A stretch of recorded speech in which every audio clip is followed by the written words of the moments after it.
Merci de nous accorder cet entretien depuis New York. Merci d'avoir choisi BFM TV Première Édition pour cette première interview à la télévision française. Vous qui êtes le président exécutif de Pfizer, le grand champion de la pandémie. Votre vaccin est devenu l'une des armes incontournables contre le Covid et vous participez cette semaine au sommet Choose France qui va réunir en visioconférence forcément de grands patrons qui annoncent des investissements en France. On va en parler dans un instant, mais avant cela, on voulait faire un point avec vous sur cette pandémie qui a commencé il y a maintenant 2 ans et sur la vague actuelle qui submerge la planète, Albert Bourla. En France, le ministre de la Santé a dit la semaine dernière que c'était peut-être la dernière vague Omicron. Est-ce que c'est aussi votre sentiment ? Alors, je ne sais pas. Je l'espère, mais je ne sais pas. Le scénario le plus probable, sans même pouvoir le confirmer, c'est que le virus va continuer à circuler pendant encore de nombreuses années. C'est un virus qui s'est diffusé dans le monde entier et donc il est très difficile de s'en débarrasser. C'est un virus qui entraîne des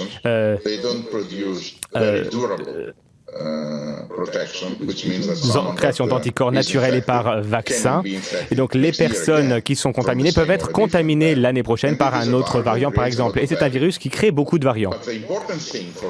Mais le plus important pour le monde, ce n'est pas que le virus soit encore là ou non, c'est plutôt de pouvoir revenir à un semblant de normalité, retrouver notre vie d'avant. Et en faisant quelques petites choses très simples, nous serons en mesure de retrouver nos vies d'avant, retrouver une normalité en termes de vie sociale, pour aller au restaurant, pour mener nos vies. La vaccination, c'est une des solutions. Nous devons continuer à nous vacciner. Et il faut continuer. Et le plus important encore aujourd'hui, nous avons quelque chose qui change la donne, un nouveau traitement. Un nouveau traitement, donc, qui, au lieu d'avoir 10 personnes qui vont à l'hôpital, il n'y aurait qu'une hospitalisation. Donc c'est un nouvel outil. Avec les outils créés par la science, eh bien, je suis convaincu d'une chose, c'est que cette vague sera peut-être la dernière avec autant de restrictions avant un retour à la normale. Alors, quand le vaccin Omicron sera-t-il prêt ? Parce qu'en ce moment, à la fois en France, on a 90% de la population éligible qui est vaccinée et dans le même temps, on a 300 000 nouveaux cas quotidiens. Il y a des interrogations sur l'efficacité du vaccin Pfizer chez vous en ce moment. Est-ce que vous vous dites qu'il faut trouver et il faut produire à grande échelle un vaccin contre Omicron? Où en êtes-vous?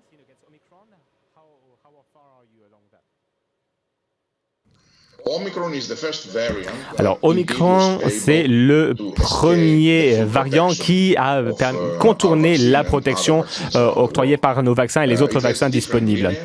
Il a une composition différente et donc il n'est pas aussi bien reconnu par les anticorps créés par la vaccination. Mais nous savons que les 3 doses, pas 2 mais 3 doses, si vous êtes vacciné avec une dose de rappel, une 3e dose, eh bien, vous recevez une très bonne protection contre l'hospitalisation et les décès.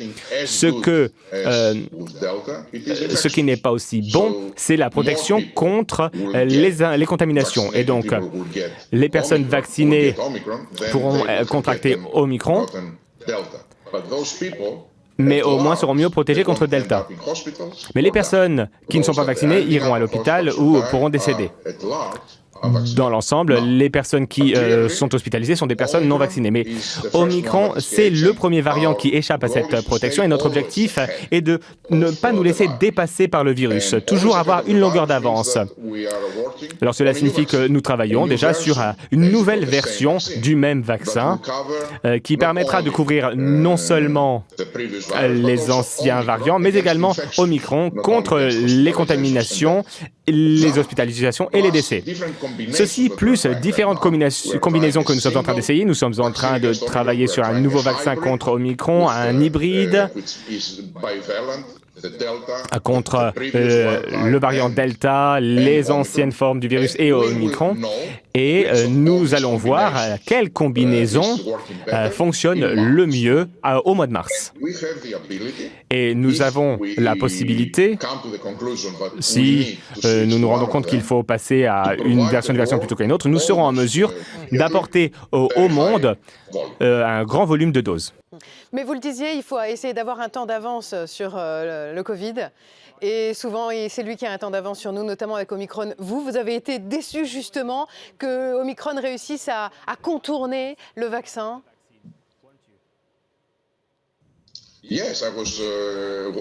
Oui, et j'étais préoccupé parce que c'était la première fois qu'on voyait ce résultat. Omicron, c'est la 12e lettre de l'alphabet, je crois, et tous les anciens variants, les 11 d'avant, eh bien, pour les 11 d'avant, le vaccin est efficace. Là, c'est le premier variant qui nous a réellement surpris.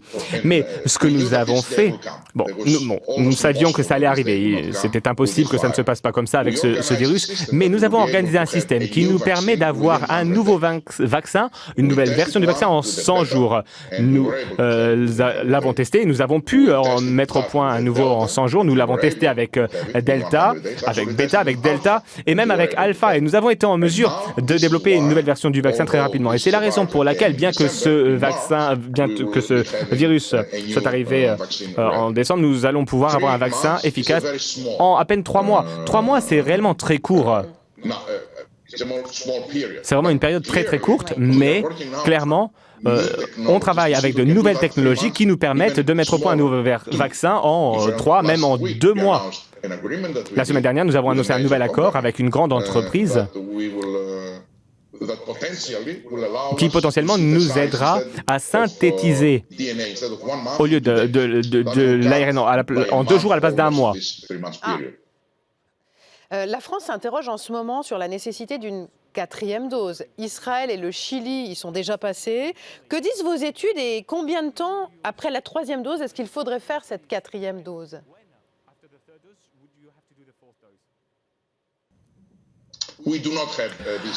Alors, nous n'avons pas encore les données pour le moment. Mais je l'ai dit à de nombreuses reprises, pour moi, il est important d'avoir 3 doses pour une vaccination complète. Et peut-être une 4e dose un peu plus tard. Pour la population générale, avec quelques exceptions pour les personnes avec un immunodéprimé. Omicron, c'était l'exception réellement, parce que avec Omicron, le vaccin n'a pas aussi bien fonctionné. Et donc, nous sommes en train de tester la 4e dose, mais nous n'avons pas encore de données. Au mois de mars, nous aurons les données sur l'efficacité d'une 4e dose, l'efficacité du nouveau vaccin et des données venant du monde pour voir comment protège la dose de rappel. Et c'est sur la base de ces informations que nous prendrons des décisions. Le vaccin Pfizer est un vaccin à ARN messager. Est-ce que Pfizer travaille actuellement à un vaccin dit classique, un vaccin qui permettrait de ne plus avoir besoin justement de rappel, de 3e, de 4e, de 5e dose même, pourquoi pas? Et est-ce que vous travaillez également à un vaccin combiné comme le fait en ce moment votre concurrent Moderna qui travaille à un vaccin Covid, bronchiolite, grippe? Est-ce que c'est une des pistes de travail de Pfizer? Alors tout d'abord, l'ARN messager, c'est une technologie très puissante, c'est une technologie très nouvelle. Nous venons à peine de la toucher du doigt, de gratter la surface, mais ce n'est qu'une technologie, ce n'est pas le Saint Graal. Il y a d'autres technologies qui existent, y compris dans les autres vaccins, mais tous les vaccins ne fonctionneront pas avec de l'ARN messager. Il y a certains vaccins qui fonctionnent bien avec l'ARN messager, mais il y a d'autres technologies qui sont nécessaires. Alors, pour le Covid et pour la grippe, par exemple, c'est la technologie idéale. Nous sommes également en train de travailler sur un vaccin contre la grippe avec l'ARN messager en combinaison avec le Covid, et il faudra attendre que les données s'expriment. Il y a aussi une réelle interrogation sur la vaccination des enfants. Ça commence très lentement en France. Vous-même, vous êtes papa. Est-ce que la maîtrise de l'épidémie va passer par une vaccination massive des petits?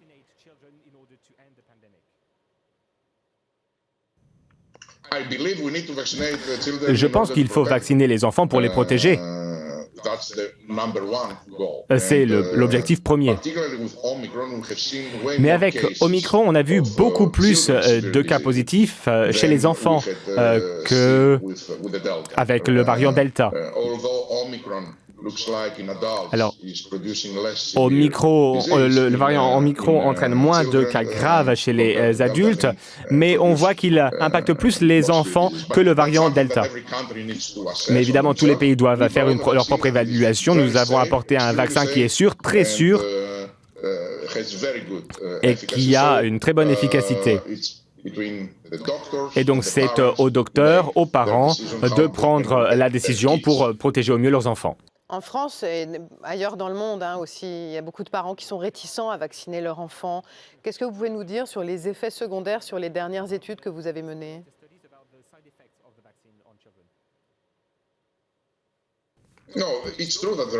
Alors, c'est vrai, il y a des parents en France et à travers le monde qui sont réticents, mais cela représente un faible pourcentage par rapport aux parents en France et dans le reste du monde qui souhaitent réellement protéger leurs enfants. Les effets secondaires, alors pour les enfants, alors, la protection était très bonne en tout cas pour les enfants, c'est ce que l'on a vu dans les données. Et alors évidemment, il y a une nouvelle formulation et c'est environ un tiers de la dose de ARN messager qui est inoculée aux enfants par rapport aux parents. Donc la question n'est pas de savoir si c'est sûr ou non, c'est de savoir si c'est efficace ou non en réduisant la dose d'un tiers. Et cela a été prouvé d'être à la fois sûr et efficace. Alors, il y a le vaccin, et dans cette course-là, Pfizer est quand même un des grands gagnants. Et puis, il y a la course au traitement actuellement. Quelles sont les dernières informations que vous pouvez nous donner sur le traitement Paxlovid développé par Pfizer ?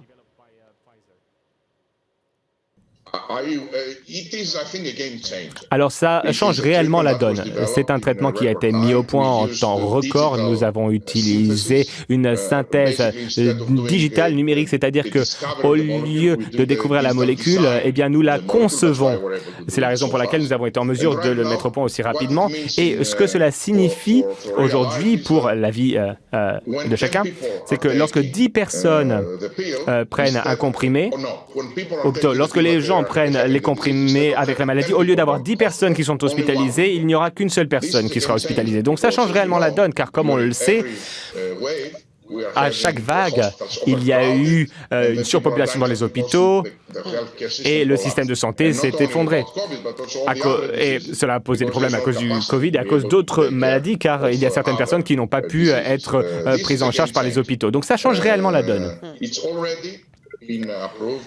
Cela a déjà été approuvé et c'est déjà distribué aux États-Unis. En Europe, nous sommes dans la phase finale pour recevoir l'approbation par certains pays de la part des autorités sanitaires, de la France y compris, afin que ce médicament puisse être distribué.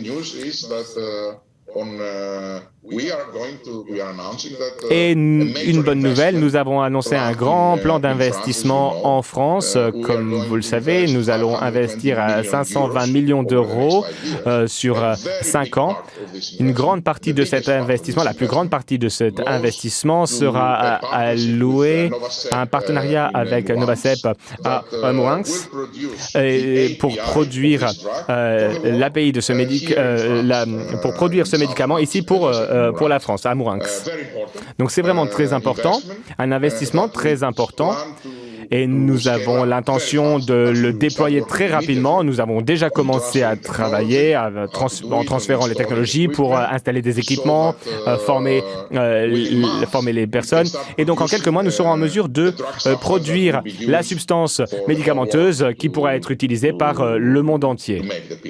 Donc, vous nous dites que le traitement de Pfizer Paxlovid va être fabriqué à Mourinx, dans les Pyrénées-Atlantiques, dans cette usine Novacep dans laquelle Pfizer a choisi d'investir.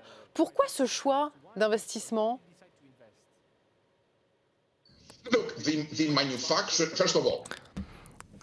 Alors, tout d'abord, pourquoi investir en France ? Nous avons décidé d'investir en France parce que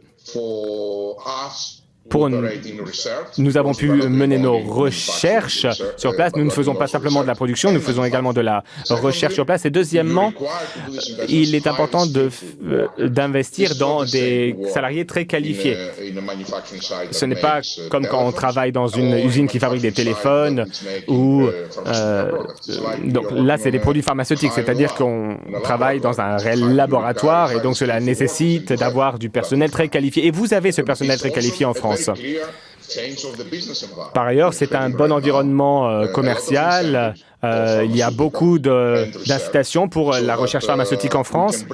Et donc, nous avons pu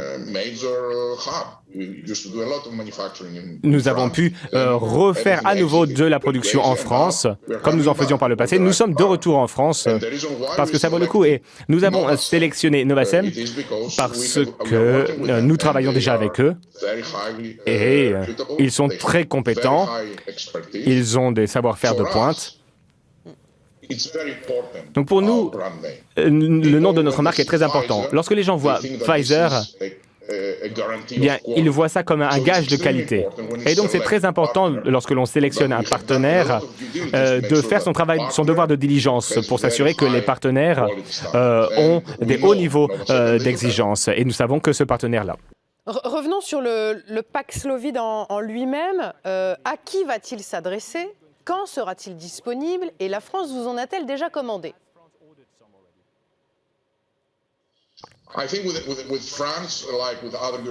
Alors, pour la France, comme pour les autres pays européens, nous sommes en phase finale de finalisation de commandes et d'accords, et ce sera disponible aussitôt, car nous avons constitué des stocks qui seront distribués en France. Ce sera pour les personnes qui tombent malades, qui contractent la maladie. Donc, lorsque vous tombez malade, vous allez pouvoir recevoir ce traitement dans le cadre du traitement général. La différence est que ce médicament a été conçu spécifiquement pour traiter cette maladie. Cela minimise énormément, cela réduit énormément la possibilité, le risque de mourir ou de développer une forme grave de la maladie et une hospitalisation. Dans les essais cliniques, au lieu d'avoir 10 personnes hospitalisées, une seule personne l'a été.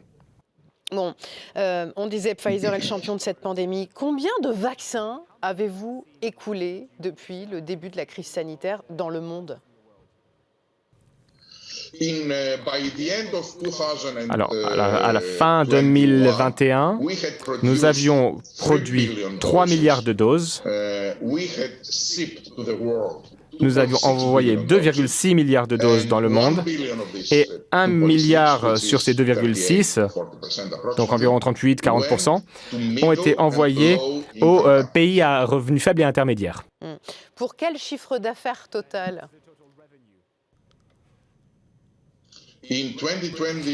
En 2022, environ 36 milliards de dollars.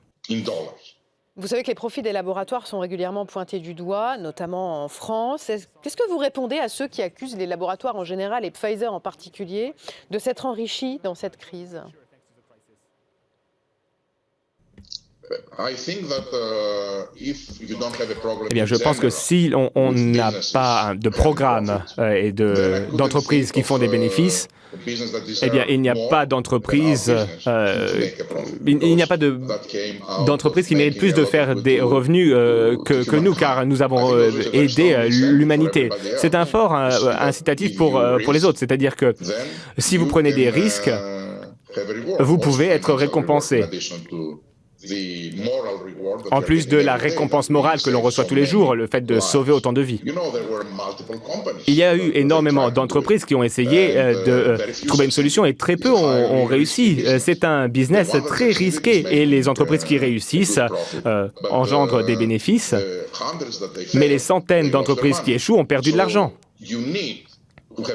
Et donc, il faut avoir des exemples pour que la prochaine fois, les gens continueront à investir même s'ils ont perdu la première fois, parce qu'il y a une possibilité d'avoir des retombées économiques intéressantes.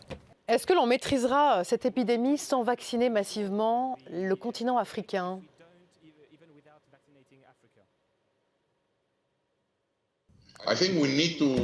Je pense qu'il faut vacciner l'Afrique, il faut vacciner le monde entier. Alors, pas simplement pour contrôler l'épidémie, c'est ce qu'il faut faire, c'est la chose juste. Il faut des vaccins et tous les médicaments, tous les vaccins et médicaments doivent être disponibles à un prix abordable pour l'Afrique.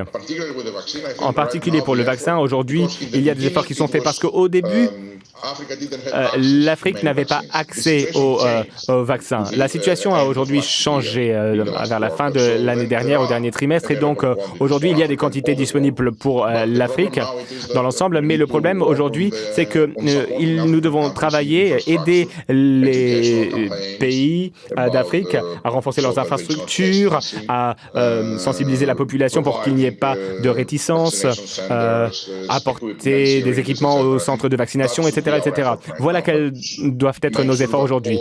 Mais nous devons nous assurer que toute la population d'Afrique ait accès au vaccin.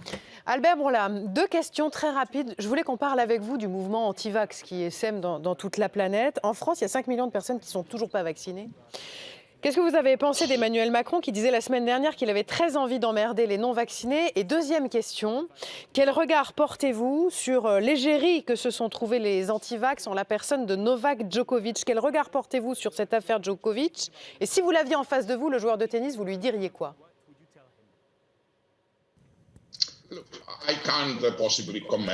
Alors, je ne peux pas commenter sur les commentaires du président de la République française. Ce ne serait pas approprié de ma part. Quant à Djokovic, bien, tout d'abord, je suis un grand fan de lui en tant que tennisman, mais une fois de plus, je ne peux pas commenter son statut ou son litige avec l'Australie. C'est entre lui, son médecin et les autorités australiennes. Ce que je peux dire cependant, c'est que malheureusement, alors, ils sont minoritaires, mais ils sont toutefois présents. Il y a des personnes qui n'ont pas confiance en les vaccins et qui ne sont donc pas vaccinées. Pour différentes raisons. Mais la raison principale, c'est la peur. Ces personnes ont peur du vaccin, ont peur des piqûres, ou ont peur de choses irrationnelles. Vous avez entendu toutes ces histoires. Et ce sont des personnes tout à fait décentes qui ne se font pas vacciner, mais elles ont tout simplement peur. La peur, c'est une émotion forte. Alors ce que j'ai envie de dire à ces personnes, c'est que la décision de se vacciner ou de ne pas se faire vacciner n'aura pas un impact sur vous seulement. Cela aura un impact sur les autres. Cela aura un impact sur ce que vous aimez. Vos voisins, vos grands-parents, vos enfants, votre conjoint, votre conjointe. Alors, ne laissez pas la peur vous submerger et utilisez l'amour pour surmonter la peur. Car chez l'humain, le seul sentiment qui est plus puissant, la seule émotion qui est plus forte que la peur, c'est l'amour. Merci infiniment, Albert Bourla, de nous avoir accordé cette première interview à la télévision française pour évoquer donc ces investissements en France, pour évoquer cette vague Omicron et pour évoquer l'avenir du vaccin. Merci infiniment et bon sommet Choose France qui commence donc aujourd'hui à Paris.